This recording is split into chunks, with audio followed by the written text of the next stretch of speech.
संघर्ष ही जीवन है। जो मुस्कुरा रहा है उसे दर्द ने पाला होगा, जो चल रहा है उसके पाँव में छाला होगा। बिना संघर्ष के इंसान चमक नहीं सकता, जो जलेगा उसी दिए में उजाला होगा। संघर्ष क्यों बचे संघर्ष से? संघर्ष ही तो जीवन की आत्मा है। जितना कठिन संघर्ष होगा उतनी ही शानदार जीत होगी।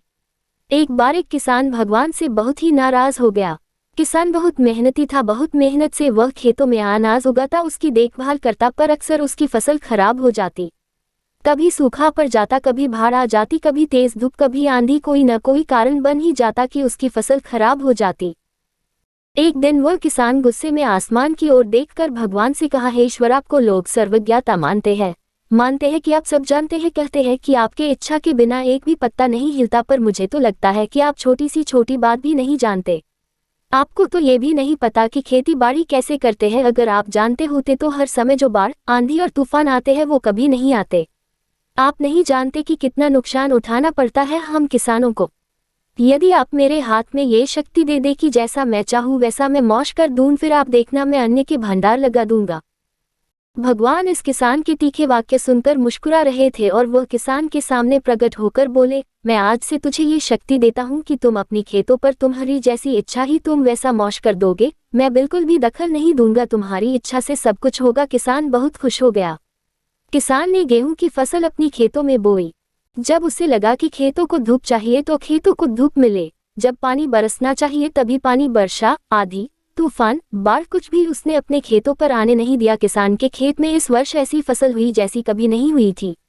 हरी भरी लहलहाती फसल। मन ही मन वह बहुत खुश हो गया और सोचने लगा, अब सबूत के साथ दिखाऊंगा भगवान को कि इसे कहते हैं शक्ति का सही उपयोग। मेरी सफलता देखकर उन्हें अपने नियम जरूर बदलने पड़ेंगे।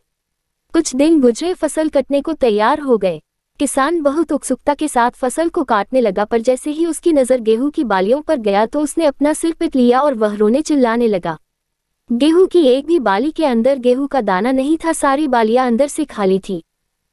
किसान बहुत दुखी हो गया। उसने भगवान को रोते हुए फिर पुकारा, हे प्रभु, तुमने ये मेरे साथ क्या किया? क्या तुमने मुझे कोई सजा दी? भगवान बोले, पुत्र, ये तो होना ही था। तुमने पौधों को संघर्ष करने का मौका ही कहाँ दिया? ना तो तुमने उन्हें आंधियों से जूझने दिया, ना तेज बारिश से सहने दिया और ना ही धूप में तपने दिया। एक भी चुनौती का सामना तुमने उन्हें नहीं करने दिया, इसीलिए सारे पौधे अंदर से खोखले रह गए। जब आंधी, तूफान, तेज बारिश और धूप पड़ती है तभी ये पौधा अपने अस्तित्व को बचाने के लिए संघर्ष करते हैं, और इसी संघर्ष से एक बल पैदा होता है जिसमें शक्ति होती है, ऊर्जा होती है, और यही ऊर्जा पूर्ति तेरे गेहूं के दानों की तरह जो नहीं फूटी। तूने उन्हें कठिन परिस्थितियों से गुजरने ही नहीं दिया जहां उनके अस्तित्व का जन्म होता। सारे बालियां इसीलिए खाली है, इसमें एक भी गेहूं का दाना इसलिए नहीं है क्योंकि तुमने अपने पौधों को संघर्ष कराया ही नहीं। याद रखिए, स्वर्ण में सवर्णीय आभा तभी आती है जब वह आग में तपने, गलने और हथौड़े से पीटने जैसे संघर्षों से गुजरता है।